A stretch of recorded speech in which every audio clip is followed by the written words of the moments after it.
आहे राज कुंद्राबद्दलची, कारण उद्योगपती राज कुंद्राच्या कोठडीत वाढ करण्यात आलेली आहे। पोर्नोग्राफी प्रकरणी पॉर्न व्हिडिओज प्रकरणी राज कुंद्रा सध्या अटकेत आहे। आपल्याला माहिती आहे त्याला कोठडी देण्यात आलेली आहे आणि आता 14 दिवसांची न्यायालयीन कोठडी त्याला देण्यात आलेली आहे। पोर्नोग्राफी प्रकरणी त्याच्या कोठडीमध्ये ही वाढ करण्यात आल्याची माहिती मिळते। आपल्याला माहिती आहे राज कुंद्रा हा प्रसिद्ध अभिनेत्री शिल्पा शेट्टी हिचा नवरा आहे आणि त्यांच्या जुहूच्या घरावर देखील छापे मारण्यात आले होते। अत्यंत खळबळ उडाली होती जेव्हा अटक करण्यात आली होती राज कुंद्राला पोर्नोग्राफी प्रकरणी आणि आता 14 दिवसांची न्यायालयीन कोठडी त्याला देण्यात आलेली आहे। राज कुंद्राच्या अडचणी वाढणार असल्याचं एकूण दिसतंय। आतापर्यंतची ही सगळ्यात महत्त्वाची माहिती आहे की राज कुंद्राच्या कोठडीमध्ये वाढ करण्यात आलेली आहे।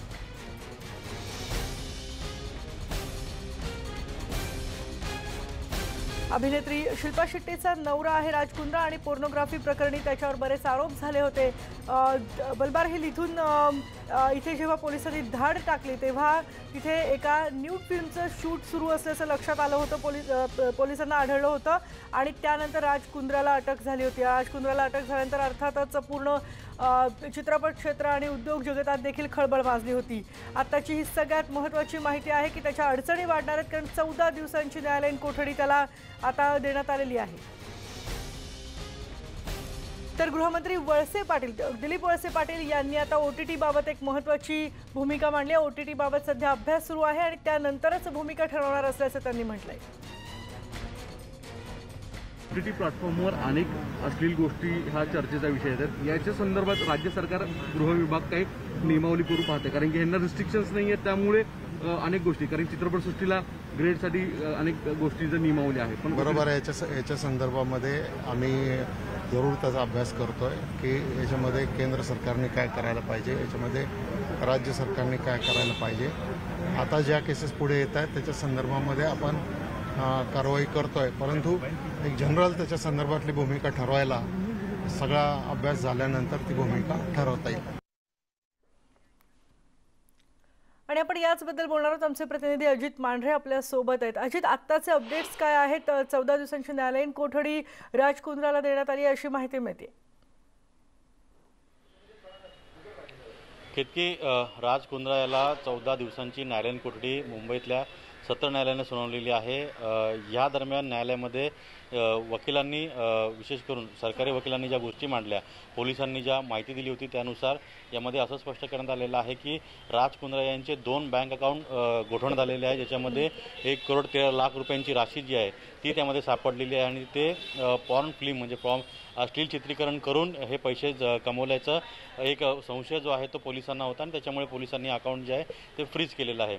तर दुसरीकडे पोलिसांनी न्यायालयाला ही माहिती दिलेली आहे की आम्ही ज्यावेळी हे प्रकरण फेब्रुवारी महिन्यामध्ये उघडकीस आणलं होतं, त्यानंतर ज्या पद्धतीने याच्यामध्ये एकेकाची नावं समोर आलेली आहेत, त्याचवेळी पोलिसांनी अनेकांना आवाहन केलं होतं की जर या सगळ्या टीमकडून किंवा अशा पद्धतीची कोणाची फसवणूक झाली असेल तर त्यांनी मुंबई पोलिसांना संपर्क साधावा।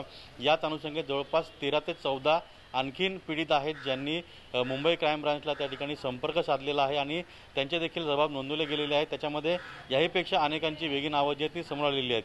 म्हणजे सिनेमामध्ये किंवा वेबसिरीजमध्ये काम द्यायच्या बहाने एखादा बॅकलेस किंवा एखादा किसिंग सीन करायचा आणि त्यानंतर तो सगळं करत असताना त्याचं शूटिंग करायचं आणि त्या आधारे ब्लॅकमेल करून नंतर मग पुढे पॉर्न फिल्म म्हणजे अश्लील चित्रीकरण करायचं, हे सगळं रॅकेट आहे, हे सगळं मोडस ऑपरेंडी जे आहे या अंतर्गत आणखीन काही 10 ते 12 लोकांची फसवणूक झाल्याचं समोर आलेलं आहे। ही माहिती देखील न्यायालयामध्ये त्या ठिकाणी पोलिसांनी दिलेली आहे। याचबरोबरीनं राज कुंद्रा याच्याकडून आणखीन माहिती घ्यायची आहे, याकरता पोलीस कोठडीची मागणी केली होती पोलिसांनी, मात्र न्यायालयाने पोलिसांची ती मागणी फेटाळून राज कुंद्रा याला न्यायालयीन कोठडी सुनावलेली आहे। राज कुंद्राला हे एक तुर्तास हा दिलासा म्हणावा लागेल, कारण का जर पोलीस कोठडी मिळाली असती तर राज कुंद्राचा त्याची जेलवारी जी आहे ती आणखीन वाढली असती। आता पुढे जाऊन राज कुंद्रा आता जामिनाकरता अर्ज करतोय का हे पाहावं लागेल। त्यावेळी पोलिसांचं येत म्हणून ज्यावेळी आम्ही पोलिसांशी बोललो, जर त्याने जामिनाकरता अर्ज केला तर न्यायालयाला आम्ही त्या ठिकाणी त्याच्या जामिनाला आम्ही कठोर विरोध करणार आहोत, कारण का राज कुंद्रा ही छोटी व्यक्ती नसून खूप मोठी व्यक्ती आहे, त्याचे खूप मोठे कॉन्टॅक्ट आहेत आणि अशा परिस्थितीमध्ये जे साक्षीदार आहेत किंवा जे पीडित आहेत त्यांना तो धमकावू शकतो। या अनुषंगे ही सगळी माहिती घेऊन आम्ही न्यायालयामध्ये जाणार आहोत। त्यामुळे राज कुंद्रा याने जर जामिनाकरता अर्ज केला त्याला देखील आम्ही विरोध करणार आहोत असं न्यायालयामध्ये पोलिसांनी स्पष्ट केलेलं आहे। अजित, तुमच्याबरोबर असंच राहा, कारण आणखी महत्त्वाच्या घडामोडींबद्दल तुझ्याकडनं अधिक माहिती घ्यायची आहे।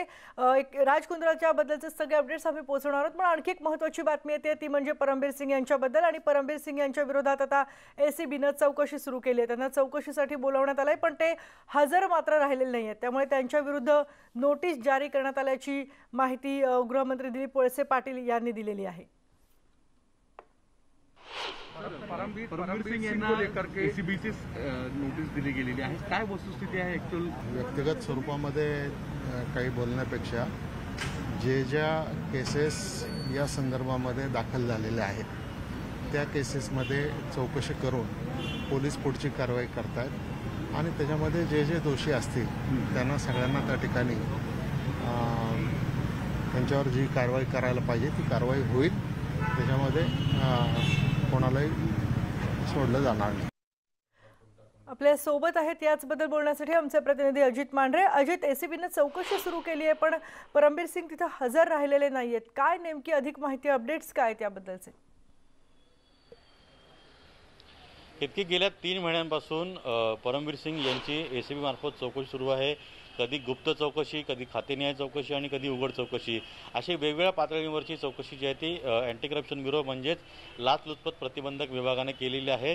आणि एसीबीच्या सूत्रांच्या माहितीनुसार या सगळ्या प्रकरणामध्ये भ्रष्टाचार आणि वसुली म्हणजे 100 कोटी वसुलीचं प्रकरण जे म्हटलं जातं, या प्रकरणामध्ये एसीबीनं ज्यांचे जबाब नोंदवलेले आहेत किंवा जे साक्षीदार आहेत, काही वस्तूजन्य पुरावे आहेत, परिस्थितीजन्य पुरावे आहेत, काही तांत्रिक पुरावे आहेत, या पुराव्याच्या आधारे त्यांचं असं म्हणणं आहे की यामध्ये परमबीर सिंग यांच्या बाबतीत ठोस पुरावे मिळालेले आहेत, पण आम्ही त्यांना चौकशीला बोलवतोय आणि ते चौकशीला हजर राहत नाही आहेत।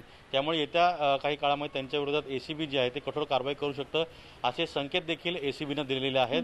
त्यामुळे स्वतः गृहमंत्र्यांनी आता हे स्पष्टीकरण दिलेलं आहे की परमबीर सिंग यांना चौकशीकरता नोटीस पाठवण्यात आलेल्या आहेत, पण आता नेमकं ह्या नोटीस पाठवून जर परमबीर सिंग यांनी एसीबीच्या सगळ्या नोटीसांना उत्तर दिलं नाही तर मग कशा पद्धतीने ॲक्शन घेऊ शकेल, हा एक महत्त्वाचा मुद्दा आहे। पण याच मुद्द्यावरती एसीबीच्या वरिष्ठ अधिकाऱ्यांनी स्पष्ट केलेलं आहे की कायद्यानुसार ज्या तरतुदी आहेत त्या तरतुदींचा वापर करून जर ते हजर राहिले नाही तर त्यांना हजर राहण्याकरता त्या ठिकाणी किंवा अटक वॉरंट देखील जारी करण्यात येईल। हा पुढचा भाग झाला, पण शेवटी एवढं स्पष्ट झालेलं आहे की परमबीर सिंग यांना नोटीस देण्यात आली होती, त्यांची चौकशी पूर्ण झालेली आहे। आता या चौकशीला ते सामोरे गेले नसतील तर मग कुठली नोटीस काढायची आणि त्यांना अटक करायची का, हा पुढचा मुद्दा आहे। यावर पूर्णतः स्पष्टीकरण अजून गृहमंत्री दिलीप वळसे पाटील असतील किंवा लाचलुचपत प्रतिबंधक विभागाचे वरिष्ठ अधिकारी असतील यांनी स्पष्ट केलेलं नाही आहे। पण एकंदर गृहमंत्र्यांच्या या सर्व बाईटवरून म्हणजे त्यांनी जी मुलाखत दिली किंवा जो इंटरव्ह्यू दिला त्यांनी प्रसारमाध्यमांना, यावरून एकच स्पष्ट होतंय की परमबीर सिंग यांच्या अडचणीमध्ये वाढ झालेली आहे आणि अँटी करप्शन ब्युरो अर्थात महाराष्ट्र पोलीस जे आहे हे परमबीर सिंग यांना कोणत्याही क्षणी त्या ठिकाणी विविध कलमांखाली विविध आरोपांखाली ताब्यात घेऊ शकतं किंवा अटकही करू शकते। पण याची सगळी प्रक्रिया जी आहे ती कशी पूर्ण केली जाईल हे देखील महत्त्वाचं आहे। स्वतः परमबीर सिंग हे महाराष्ट्र पोलीस सेवेमध्ये आहेत, पण ते तातडीच्या रजेवरती गेलेले आहेत। 2 महिन्यांची त्यांनी रजा घेतलेली आहे। या महिन्याच्या शेवटी किंवा ऑगस्टच्या पहिल्या आठवड्यात त्यांची रजा संपणार आहे। त्यानंतर ते जेव्हा सेवेत रुजू होतील त्यावेळी त्यांच्यावर काय कारवाई केली जाईल का त्याआधीच कारण काय दिली जात आहेत, म्हणजे कोणत्याही नोटीसीला ते उत्तर देत नाहीयेत, तर मग कारण काय दिलं जात आहे, काही समजते का याबद्दल? कारण तू जसं म्हणतोस तसं आता त्यांची रजा संपेल आणि तातडीची रजा त्यांनी घेतलेली आहे, त्या रजेसाठीचं कारण सुद्धा त्यांनी नीटचं दिलेलं स्पष्ट दिलं नव्हतं। त्यामुळे हे सगळं पाहता काय कारणं दिली जात आहेत त्यांच्याकडनं की नोटीसीला उत्तरच दिलं जात नाहीये? सुरुवातीला ज्यावेळी ही सगळी कारणं समोर आली होती त्यानंतर त्यांनी सुट्टी जेव्हा टाकली त्यावेळी कारणं दिली होती त्यांची तब्येत बरी नाही आहे आणि त्याच पद्धतीनं कोरोनाचा काळ आहे, अशी विविध कारणं होती। चौकशीला हजर राहण्याकरता देखील त्यांनी हीच कारणं दिलेली आहेत। म्हणजे एकंदर तब्येतीचं कारण असेल किंवा कोरोनाचा संपूर्ण प्रादुर्भाव असेल याच्या आड ही सगळी चौकशी टाळली जाते असा पोलिसांचा आरोप आहे। त्याचबरोबरीनं परमबीर सिंग जे आहेत ते पोलिसांना सहकार्य करत नाहीत। या सगळ्या गोष्टी ज्या आहेत या सगळ्या गोष्टी आता थेट न्यायालयामध्ये पोहोचलेल्या आहेत। या ठिकाणी न्यायालयामध्ये आता शेवटी लाचलुचपत प्रतिबंधक विभाग जे आहे ते काय भूमिका मांडतं आणि त्यावर न्यायालय काय उत्तर देतं हे देखील पाहावं लागेल।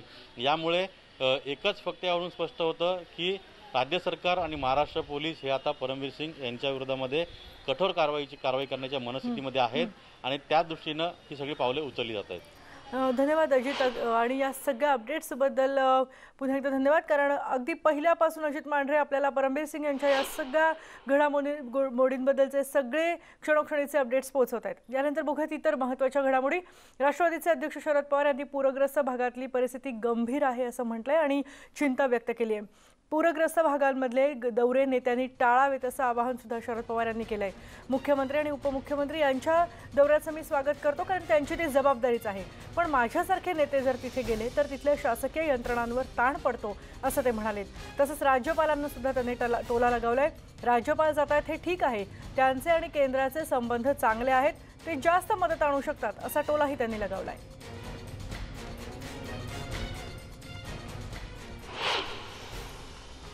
पण हे 6 जिल्हे जे आहेत तिथं अधिक नुकसान आहे आणि त्यामध्ये मदत करण्याच्या उद्देशाची आवश्यकता आहे.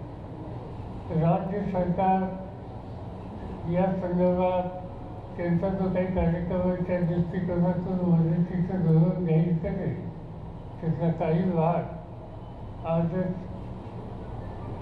राज्य सरकारच्या वतीनं काही जाहीर केला का आणि त्याच्यामध्ये काही तातडीची मदत ही राज्य सरकारच्याकडून मिळणार आहे ही दिसते. आणि माझी खात्री आहे की पूर्ण चित्र राज्य सरकारच्या समोर आल्याच्या नंतर राज्य सरकार त्याच्याबद्दलचं अंतिम धोरण लवकरच जाहीर होईल. त्या आकडेवारीमध्ये 16,000 घरं म्हणजे एक लक्षात घ्या, व्यक्ती नाही, एका घरामध्ये कदाचित जास्त व्यक्ती असतील, 4 असतील, 3 असतील, 5 असतील, तर 16,000 कुटुंब याची माहिती आत्ता आमच्याकडे आहे. आणि ती साधारणतः रत्नागिरी, प्रामुख्यानं रत्नागिरी म्हणजे चिपळूण आणि खेड आणि आजूबाजूला 5,000, रायगड, महाड आणि आजूबाजूला महाड, सोलापूर आणि जवळपासची काही छोटी मोठी गावं तिथं 5,000, कोल्हापूर 2,000, सातारा प्रामुख्यानं पाटण तालुका तिथं 1,000, सांगलीमध्ये आत्ता माहिती 2,000ची आहे ती आणखी वाढेल असं दिसतंय. आणि सिंधुदुर्गमध्ये आत्ता आमच्याकडे माहिती 500 घरांची आहे. अशी जवळपास 16,000 कुटुंब ही आज या ठिकाणी मदतीच्या संबंधी आपण काहीतरी लक्ष द्यायची गरज आहे. त्यांनी आम्ही या ठिकाणी विचार केला. संघटनेच्या वतीनं राष्ट्रवादी वेलफेअर ट्रस्ट ही जी आमची एक संस्था आहे, या संस्थेच्या वतीनं आम्ही आता असा निर्णय घेतला आहे की 16,000 किट्स तयार करायचे. या किट्समध्ये 16,000मध्ये घरगुती भांड्यामध्ये 2 प्लेट थाळी ताट म्हणतो आपण ते, त्याच्यामध्ये 2 पेले फुलफाटे, 2 वाट्या, 2 शिजवायची भांडी, 1 तवा, 1 भात वाढता चमचा, भाजी वाढताची फळी, लाटणे आणि फळफाट असं एक किट एकाचा हा या ठिकाणी केलेला आहे. इथे सगळे स्टेनलेस स्टीलचं मटेरियल आहे आणि हा किट या ठिकाणी 16,000 कुटुंबांच्यासाठी वाटप करण्याच्या उद्देशाची खबरदारी त्या ठिकाणी घेतली जाईल. याच्याशिवाय अनेकांच्या घराचं काही अंथरूण फांबरून वगैरे हे जे साहित्य ते भिजलं किंवा खराब झालं. आणि यानंतर आपण जाणार आहोत थेट नागपूरमध्ये, कारण तिथे कडक निर्बंधांच्या विरोधात व्यापाऱ्यांनी मोटरसायकल मार्च काढलेला आहे. अजूनही तिथे कडक निर्बंध आहेत आणि त्यामुळेच खूप नुकसान होतंय व्यापाऱ्यांचं. आपण थेट जाणार आहोत नागपूरमध्ये, जिथे आमचे प्रतिनिधी तुषार कोहळे आपल्यासोबत आहेत. तुषार, कशासाठी हे आंदोलन आहे, काय या व्यापाऱ्यांची नेमकी मागणी आहे? त्या व्यापाऱ्यांची मागणी आहे की 4 जूनला राज्य शासनाने एक परिपत्रक काढलं आणि त्यानुसार नागपूर शहर हे पहिल्या श्रेणीमध्ये होतं. पहिल्या श्रेणीमध्ये जे नागपूरचा कोरोनाचा जो दर आहे त्या आधारावर ठेवण्यात आलं होतं. त्यामुळे आता नागपूरमध्ये कोरोनाचे रुग्ण हे 0% खाली आहे संक्रमण दर. असं असताना देखील नागपुरात 3ऱ्या श्रेणीचे नियम लागू आहे. आजही नागपूरमध्ये 4 वाजेपर्यंत व्यापार सुरू होतात. त्यामुळे या संपूर्ण व्यापाऱ्यांनी या विरोधामध्ये हा मार्च काढलेला आपण बघू शकतो की जर का तुम्ही बघितलं तर मोठ्या संख्येने व्यापारी या संपूर्ण मार्चमध्ये सहभागी झालेले आहेत. त्यांची जी मागणी प्रमुख आहे की राज्य शासनाने 4 जूनला जे परिपत्रक काढलं त्यानुसार जे पहिल्या श्रेणीमध्ये नागपूर शहराला ठेवण्यात आलं होतं त्यानुसार नियम नागपूरमध्ये लागू करायला पाहिजे. कारण की नागपूरचा संक्रमण दर जर बघायचं झालं तर साधारण हा 0.0 म्हणजे 1.च्या पण खाली आहे. म्हणजे 0.21% नागपूरचा सध्याचा संक्रमण दर आहे. बेड बघितले तर आपण बघू शकतो की ऑक्सिजनचे बेडची मुबलक उपलब्धता असं असताना देखील मोठ्या संख्येने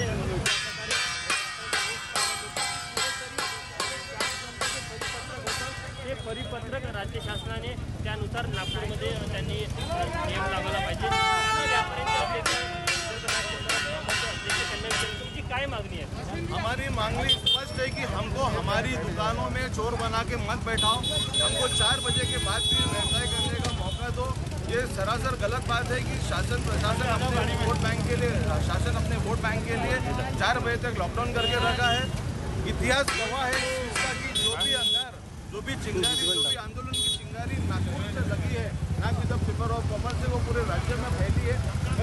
ये ऐसा ना हो कि ये भी जो व्यापारियों का आंदोलन है ये पूरे राज्य में फैल जाए, जो कि दरअसल अच्छी बात है कि व्यापारियों को समय मिलना चाहिए काम करने के लिए.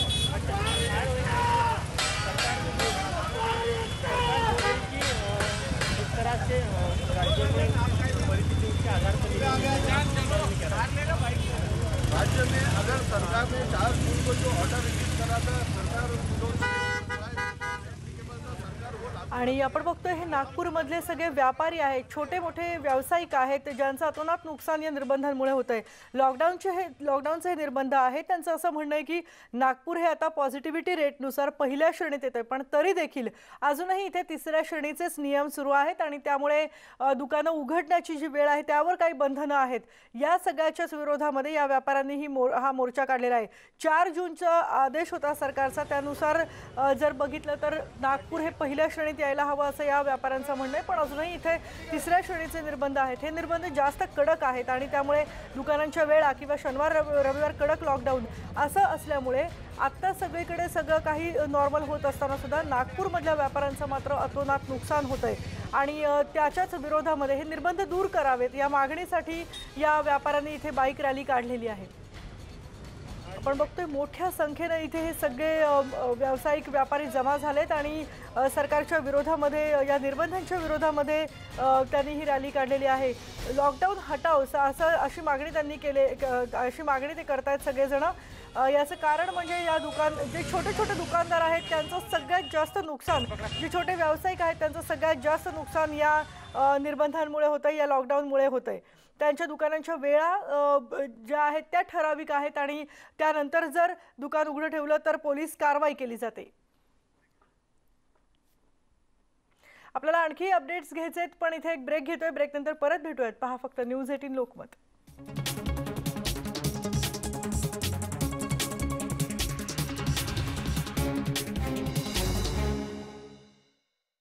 महाराष्ट्राचे लाडके मुख्यमंत्री व शिवसेना पक्षप्रमुख माननीय उद्धवजी ठाकरे यांना वाढदिवसाच्या हार्दिक शुभेच्छा. शुभेच्छुक ॲडव्होकेट अनिल परब, मंत्री, महाराष्ट्र राज्य.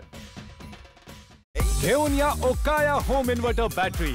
याची ॲडव्हान्स ट्यूबुलर टेक्नॉलॉजी देते क्विक रिचार्ज आणि longer backup. Okaya, never stop India. प्रश्न 1, त्याची उत्तरं अनेक. घटना 1, तिला जबाबदार अनेक. मुद्दा 1, त्याला बाजू अनेक. सत्य की असत्य, देखावा की वास्तव, समाजातील धगधगत्या समस्यांचं व्यासपीठ. मुद्दा महाराष्ट्राचा, फक्त न्यूज 18 लोकमतवर. ॲसिडिटीसाठी मी निवडते परिणामकारक डायजी. याचा हायेस्ट ANC फॉर्म्युला ॲसिडिटी पासून देतो परिणामकारक आराम. ॲसिडिटी असेल तर निवडा परिणामकारक डायजी. मल्हारचा मामा बोलतोय. हे बघा, ही गोष्ट काही फोनवर बोलण्यासारखी नाहीये. भेटू आणि बोलू आपण. कधी भेटायचं? उद्या सकाळी शार्प 9:30 वाजता भेटू. हॅलो. कोणी सांगितलं इथे यायला? तो मामा मीच आहे. मीरा आणि आदिराज मधला कडवटपणा आणखी वाढणार का? अजूनही बरसात आहे. सोमवार ते शनिवार रात्री 8 वाजता आपल्या सोनी मराठीवर. नवीन डेटॉलने तर एकदम फ्रेश करून टाकलं. आतापर्यंत सर्वोत्तम डेटॉल हा व्हायरससह 99.99% जंतूंपासून संरक्षण करतो आणि देतो जबरदस्त ताजा स्पर्श. डेटॉलला आतापर्यंतचा सर्वोत्तम म्हणण्याची सर्वांची आपली गाणी आहेत. आपले काय आहे? Dettol be 100% sure. GoDaddy सोबत बिझनेस ऑनलाईन घेऊन जा. Make in India, sell full India. GoDaddy, complete online business solution.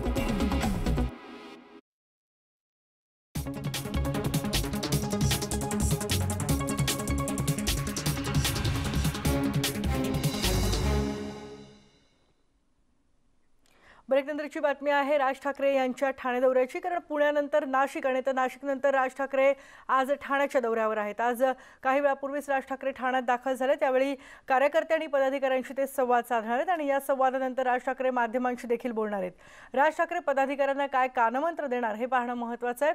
सध्या मनसे भाजप युतीच्या चर्चांना उधाण आलंय. यावर सुद्धा राज ठाकरे काही बोलतील का याकडे सुद्धा सगळ्यांचं लक्ष लागलंय. ठाण्यामध्ये कार्यकर्त्यांशी संवाद आज राज ठाकरे साधणार आहेत. महापालिका निवडणुका काही महापालिकांच्या येत आहेत आणि त्याचबरोबर पुढची सगळी मोर्चे बांधणी करण्यासाठी म्हणून राज ठाकरे वेगवेगळ्या शहरांमध्ये आपल्या पदाधिकारी आणि कार्यकर्त्यांशी संवाद साधतात. आपल्या सोबत आहेत आमचे प्रतिनिधी अजित मांढरे. अजित, काय नेमकं राज ठाकरे यांचा कार्यक्रम असणार आहे? माध्यमांशी ते बोलणार आहेत का? आणि काय नेमकं कार्यकर्त्यांशी किंवा पदाधिकाऱ्यांशी बोलताना त्यांनी कानमंत्र दिला असण्याची शक्यता आहे? की आजची जी बैठक आहे ही बैठक पूर्वनियोजित बैठक होती असं म्हणण्यात येत आहे. मात्र जी माहिती मिळाली त्यानुसार आगामी निवडणुका ठाणे जिल्हा असेल, रायगड जिल्हा आणि पालघर जिल्हा या 3 जिल्ह्यामध्ये आगामी ज्या निवडणुका आहेत, नगरपालिका, महानगरपालिका, ग्रामपंचायत, हे लक्षात घेता ग्राउंड रियालिटी जी आहे ती लक्षात घेण्याकरता राज ठाकरेंनी ही बैठक घेतलेली आहे. याचबरोबरीनं निवडणुकीच्या पार्श्वभूमीवरती या 3 जिल्ह्यांमध्ये मोठ्या प्रमाणात जे पदाधिकारी आहेत त्यांच्या पदांमध्ये फेरबदल राज ठाकरे करणार आहेत अशी माहिती मिळते आणि त्याच अनुषंगे एकंदरीत आढावा बैठक घेतलेली आहे. या बैठकीमध्ये राज ठाकरे जे आहेत सुरुवातीला म्हणजे ही जेव्हा ही बैठक घेण्यात आली होती त्या बैठकीला स्टेज बनवण्यात आला होता आणि स्टेजवरती राज ठाकरे यांना बसण्याची व्यवस्था करण्यात आली होती. मात्र राज ठाकरे जेव्हा हॉलमध्ये आले त्यावेळी त्यांनी स्टेजवर न जाता स्टेजच्या ज्या सगळ्या खुर्च्या आहेत त्या खाली घ्यायला सांगितल्या आणि कार्यकर्त्यांच्या समोर कार्यकर्त्यांच्या मध्ये बसून त्यांनी यांची सगळी जी कार्यकर्त्यांचे म्हणणे जे आहे ते ऐकून घ्यायला सुरुवात केलेली आहे. नेमकं पदाधिकारी कार्यकर्ते यांना काय म्हणायचंय, कुठे आपला पक्ष कमी पडतोय, आपण कुठे पुढे झालं पाहिजे, निवडणुकीमध्ये काय केलं पाहिजे, काय सगळ्या घेतल्या पाहिजेत. अनेकांचे प्रश्न असे होते की नेमकं आपण जो आता शिवसेना पक्ष जर भाजपवर नसेल तर आपण भाजपवर जायचं का, अशा अनेक प्रश्न जे आहेत ती पदाधिकाऱ्याचे राज ठाकरेंना विचारणार असं अनेक पदाधिकाऱ्यांनी आमची चर्चा केली होती. त्यामुळे या सगळी सविस्तर प्रश्न जे आहेत ती मनसे पक्षामध्ये सगळ्या ज्या पद्धतीनं खलबतं सुरू आहेत, मग पदाधिकारी असतील किंवा पक्षांच्या सगळ्या पदांवरून वाद असतील, त्याचबरोबरीनं आगामी निवडणुकांमध्ये कशी रणनीती असेल, सगळ्या गोष्टी. अजित, ठाण्यात आपण बघितलं तर मनसेनं बऱ्यापैकी मोर्चे बांधणी आधीपासूनच सुरू केली होती. कारण ठिकठिकाणी पोस्टर्स लागले होते की आम्ही तुमच्या वतीनं बोलतोय पण मग नागरिक गप्प का आहेत. या सगळ्याबद्दल काय सांगशील? एक तर ठाण्यातली मनसेची सध्याची ताकद किती आहे? की ठाण्यात मनसे ताकद पाहिली तर पक्षनीय ताकद मनसेची बऱ्यापैकी आहे. कारण का जर आपण पाहिलं तर विविध आंदोलनं जी आहेत, म्हणजे राज ठाकरे यांनी कुठल्या आंदोलनाविषयी जर काही वाच्यता केली तर त्याची पहिली प्रतिक्रिया जी आहे ती ठाण्यामध्ये उमटते. पण ज्यावेळी निवडणुका येतात तेव्हा निवडणुकांमध्ये ठाणेकर मात्र मनसेंच्या सोबत उभी दिसत नाहीये. जे सुरुवातीला आपण पाहिलं की 2005 पासून मनसे पक्ष स्थापन झालेला आहे. त्यानंतर 2009च्या निवडणुका असतील किंवा मग 2014च्या निवडणुका असतील किंवा मधले ठाणे महानगरपालिकेच्या निवडणुका असतील, या सगळ्या निवडणुकांमध्ये महाराष्ट्र नवनिर्माण सेनेला ठाणेकरांनी सपशेल नाकारलेला आहे. अगदी बोटा मोजण्या इतके नगरसेवक या सगळ्या महानगरपालिकांमध्ये होते. सुरुवातीला नगरसेवक जे होते निवडणुका झाल्या निवडून आले आणि काही दिवसातच या सगळ्या नगरसेवकांनी पुन्हा शिवसेनेमध्ये पक्षप्रवेश केला. तर नंतर जी ठाणे महानगरपालिका निवडणूक झाली त्या निवडणुकीमध्ये मनसेला भोपळा देखील फोडता आला नाही. पण ही गोष्ट मात्र खरी आहे की ठाण्यामध्ये जर कुठली आंदोलन असेल तर कुठला विषय असेल तर सर्वात आधी त्या ठिकाणी मनसे असते. लोक मनसेला आवाज देतात, मात्र मतपेटीमध्ये त्यांना मत पडत नाही. या सगळ्या गोष्टींवरती राज ठाकरे चर्चा करणार आहेत. नक्की. आणि अजित, काय नेमकं ते माध्यमांशी बोलतील हे सुद्धा आता खूप सगळ्यांनाच नक्कीच उत्सुकता लागली असेल. धन्यवाद या सगळ्या माहितीबद्दल. पुढची बातमी बघूयात. उपमुख्यमंत्री अजित पवार यांनी कोल्हापूरमधल्या पूरग्रस्त भागाचा आज दौरा केला. तिथे जाऊन त्यांनी आढावा घेतला. शिरोळ इथे जाऊन त्यांनी तिथल्या पूरग्रस्तांशी चर्चा केली. त्यांच्या काय व्यथा आहेत हे जाणून घेतल्या.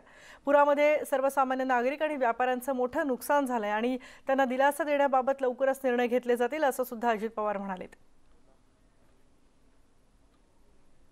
पण मी अधिकाऱ्यांशी चर्चा केली आणि ह्या मोऱ्या पाणी वाहण्याच्या करता पाईपा कमी पडतात आणि बऱ्याच ठिकाणी त्या वाहून गेल्या आणि रस्ते बंद झाले.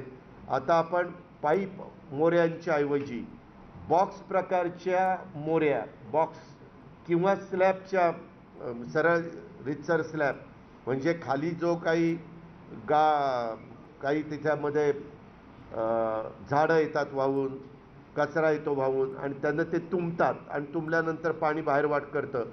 झाडं दगड त्याच्यामुळे ते बंद होणार नाहीत आणि त्याच्यावर रस्ते तुटणार नाहीत अशा प्रकारच्या निर्णयाप्रत आलो आहे. सध्या वाहतूक चालू करण्यासाठी तात्पुरती उपाययोजना केली जाईल आणि पावसाळा संपला की तोपर्यंत त्याचे सगळे प्लॅन इस्टिमेट वगैरे तयार करून बॉक्स अथवा स्लॅब प्रकारचे पूल तिथं बांधले जातील. नागरिकांना मदत करण्याची भूमिका राज्य सरकारने घेतलेली आहे. पंचनामे चालू आहेत. अजून 100% पंचनामे झालेले नाहीत. राहिलेल्याही दिवसामध्ये जसं जसं पाणी ओसरेल तसे पंचनामे होणार आहेत. पिकाचं किती नुकसान भरपाई द्यायची, खरडून जमिनी गेलेल्या आहेत त्याला किती मदत त्या ठिकाणी करायची आहे. बाहेरच्या गँग आणून महावितरणचे पोल आणि ट्रान्सफॉर्मर सुरू करण्याचं काम झालेलं आहे. त्याच्यामध्ये पंपिंग स्टेशन, विशेषतः जॅकवेलमधनं पाणी जे उपसलं जातं पिण्याच्या पाण्याच्या योजनेच्या करता, तिथंही आमचा सप्लाय चालू आहे. पण तिथले पंपिंग स्टेशन अडचणीत असल्यामुळे टँकर द्यावे लागतात. असे सगळी जरा विचित्र परिस्थिती निर्माण झालेली आहे. ह्या सगळ्या लोकांना 1 महिना पुरेल अशा प्रकारचं राशन देण्याची मानसिकता ही मुख्यमंत्र्यांनी ठेवलेली आहे. त्यांनी तशा पद्धतीनं जाहीर देखील केलेलं आहे आणि त्याच्यात कुठली अडचण आम्ही येऊन देणार नाही, ही पण बाब मी आपल्या सगळ्यांना सांगतो. हे पुनर्वसनाचं काम हेच खूप मोठं आव्हान असणार आहे. पूरपरिस्थितीतल्या गावांना भेट देत असताना कृषी राज्यमंत्री विश्वजित कदम यांच्या ताफ्यातल्या पायलट गाडीला अपघात झालाय. एका दुचाकीमुळे हा अपघात झाल्याची माहिती आहे. या पायलट गाडीतले 2 पोलीस जखमी झालेत तर जखमी पोलिसांना आष्टामधल्या रुग्णालयात दाखल करण्यात आलंय. दरम्यान मंत्री विश्वजित कदम यांना मात्र कोणतीही इजा झालेली नाहीये. पलूस तालुक्यातल्या नागाटणेजवळ हा अपघात झालाय. आपल्या सोबत आहेत आमचे प्रतिनिधी आसिफ मुरसल. आसिफ, काय अधिक माहिती आहे, नेमका कसा घडला हा अपघात? की गेले 2 दिवस झालं कृषी राज्यमंत्री विश्वजित कदम आपल्या मतदारसंघात पूरग्रस्त पाहणी दौरा करत आहेत. वैयक्तिक ठिकाणी पूरग्रस्तांना मदत काय जे काय लागते ते देण्यासाठी तत्परतेने फिरत आहेत. आज सकाळी त्यांचा ठरलेला दौरा अंकलकोप नागठाणे या रस्त्यावर दौरा होता. त्या दौऱ्या दरम्यान एक 2 व्हीलरवाला पोलीस गाडीच्या आडव्या आल्यानंतर, कॅनवामध्ये पोलीस गाडीच्या आडव्या आल्यानंतर ती पोलीस गाडीचा ताबा सुटल्यानंतर पोलीस गाडी ही रस्त्याकडेला पडलेली आहे आणि त्यामध्ये 2 पोलीस जखमी झालेले आहेत. प्राथमिक उपचारासाठी आष्टा आणि सांगली शासकीय रुग्णालयात त्यांना 2 पोलीस कर्मचाऱ्यांना दाखल करण्यात आलं आहे. त्याचबरोबर विश्वजित कदम हे सुखरूप आहेत. त्यांना कोणतीही इजा झालेली नसून ते सुखरूप आहेत. केतकी. धन्यवाद आसिफ या सगळ्या माहितीबद्दल.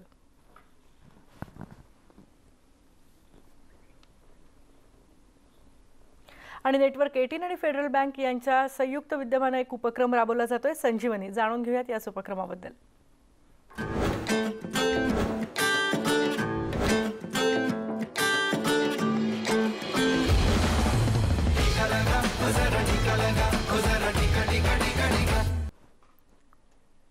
नेटवर्क 18 आणि फेडरल बँकेचा उपक्रम संजीवनी गाडी ही भारतभरातल्या कोविडग्रस्त जिल्ह्यांमधून फिरतेय.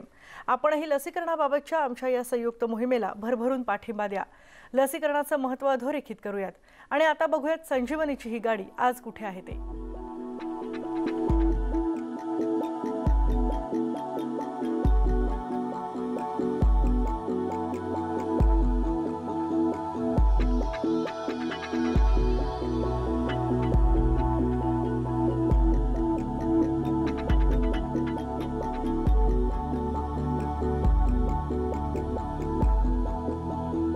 आणि तुम्हीही जर लस घेतली नसेल अजूनपर्यंत तर नक्की जा आणि लवकरात लवकर लस घ्या आणि आमच्या या मोहिमेत सहभागी व्हा. आणि त्याचबरोबर घराबाहेर कोणत्याही कामासाठी बाहेर पडताना मास्क घालायला विसरू नका. पहा फक्त न्यूज 18 लोकमत.